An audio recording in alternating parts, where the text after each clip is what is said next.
Good Wednesday evening to you. It's First Alert meteorologist Isaac Williams here with an update on the forecast tonight. We still have some rain and storms in the region with a flood threat that might linger into parts of the overnight. We do have some better weather tomorrow, though, and then another storm chance Friday, and then I do think the weekend is looking pretty good. It is a First Alert weather day for the rest of the tonight time frame as we have a flood watch that's in effect for most of North Georgia, north of Metro Atlanta, so from portions of Polk, Bartow, Cherokee, Forsyth, and Hall counties northward to the North Carolina and Tennessee line. That is a flood watch there for the counties in green until 2 a.m. It also includes portions of North Alabama.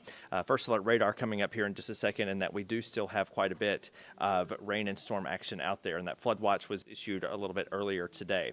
So here's our first look at the radar. You can see showers and storms lifting north of Metro Atlanta, kind of shifting through the Johns Creek and Alpharetta areas earlier.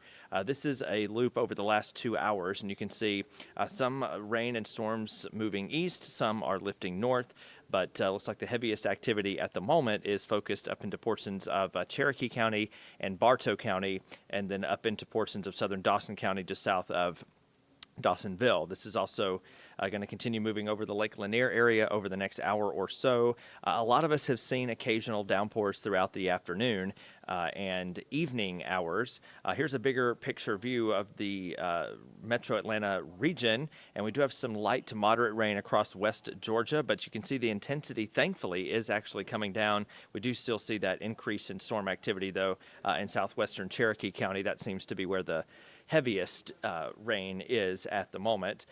We were also watching some heavier rain earlier in portions of areas of near Lake Oconee. So around the southeast, we still have a broad area of low pressure kind of lifting through Columbus, Georgia, and that's going to continue kind of lifting through the region tonight and keeping our rain chances fairly elevated, and then we'll see that kind of lift out of the region and usher in a little bit of a change for the evening hours tonight. So 9 p.m. and 11 p.m. we still have some showers out there overnight. Notice that little swirl over toward Augusta, Georgia by 3 a.m., and most of the rain should be over there with it. A few downpours could linger in Metro Atlanta overnight, but we should be waking up to a dry sky Thursday morning with gradual clearing through the rest of the day, and very limited rain expected for Thursday afternoon. Thursday, not a First Alert weather day.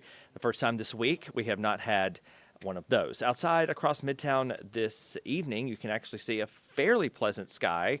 Nothing too dark out there, but we have seen some downpours across Midtown a few hours ago, and they were very spotty in nature, but they did pack a punch, and rain amounts and rain rates were upwards of 2 or 3 inches an hour. We have still lots of tropical moisture in place. The temperatures kind of spread out across the region. Not too bad for a mid-August late afternoon and now early evening temperature of 83 in Gainesville, 84 in Athens. It is 81 in Atlanta, 79 degrees in Covington after a high temperature day of 88. And today also, if you'll notice in the normal column there, it is the first day where the average high is not 90. So the average high was supposed to be 89 today. We got to 88. Officially at Hartsville-Jackson, no rain reported. We're still just a little above where we should be for the month and slightly behind for the year, but overall we're doing pretty good for rain totals for the month and year. Again, the low temperature this morning was 75 and the high was 88, falling short, well short of the record, which was 100 degrees back in 2007. We are going to be trending warmer. Here's a look at tomorrow's forecast. So a few showers before daybreak tomorrow, and then we're going to be left with a cloudy start to the day, and then we should see some gradual clearing. Highs should be in the low 90s tomorrow, so assuming some sun breaks through in time, we should see the temperature shoot up pretty nicely, and the rain chance in the afternoon is just 20%, so not nearly as active tomorrow as what we saw earlier today. In fact, a lot of the day tomorrow is likely to be dry and fairly pleasant from a rain perspective, but for the heat perspective, 91-degree temperature, pretty hot. There will still be quite a bit of humidity around, so it may feel just a bit hotter than that. And then we do have a chance at a few more storms coming in on Friday. We'll talk about that in the 7-day. But tomorrow you can see here on Futurecast, you can kind of see the clouds breaking up just a bit and very limited green showing up there. Maybe a better chance of storms tomorrow evening in portions of Alabama.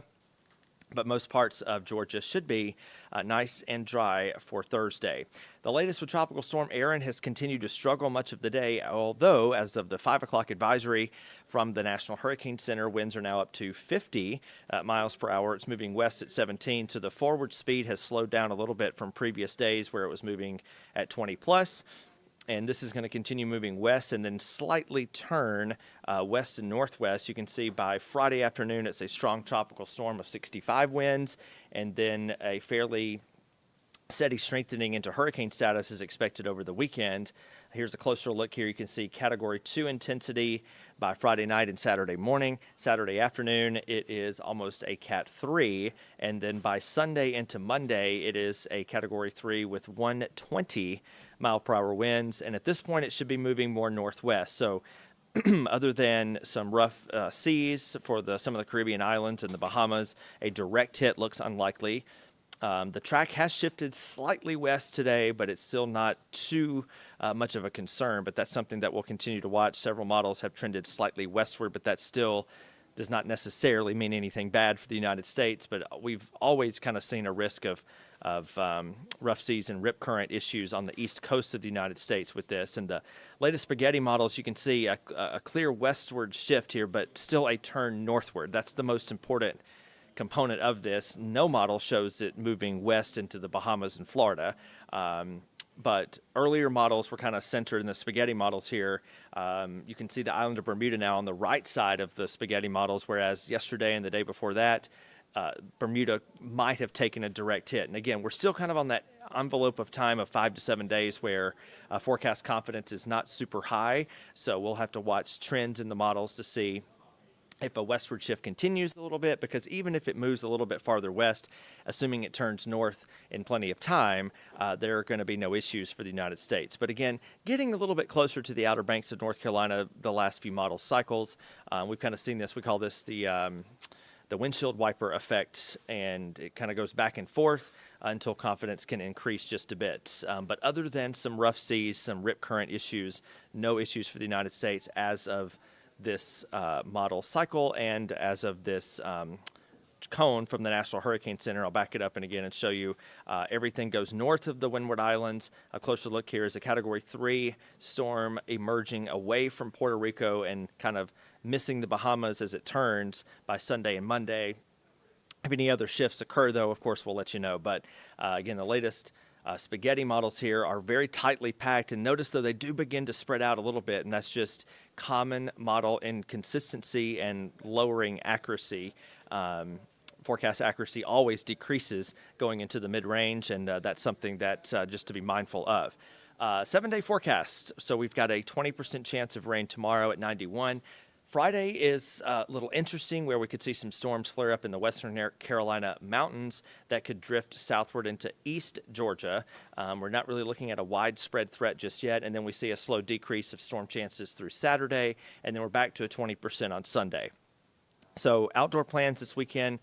First off, we have the heat back, so if you're trying to get by the water again, I think this weekend would be pretty good for that. We'll have some spotty rain around, but I don't think it's going to change much to cause any plan interruptions. That's some good news, but we are watching Friday afternoon and Friday night for some potential issue there, but other than that, the weekend looks good. Monday and Tuesday look okay. Next big rain chance comes on Wednesday of next week. You can see we do heat up to near 94 degrees by next Tuesday, with afternoon highs falling several degrees. Assuming that rain coverage happens, we're going to be back in the upper 80s by next Wednesday, by the middle of next week, with morning lows staying very consistent in the middle 70s. Again, some rain and storms still possible tonight, some quieter weather tomorrow, one more potentially stormy day Friday, and then we'll get you into the weekend where things are looking fairly nice with highs in the low 90s.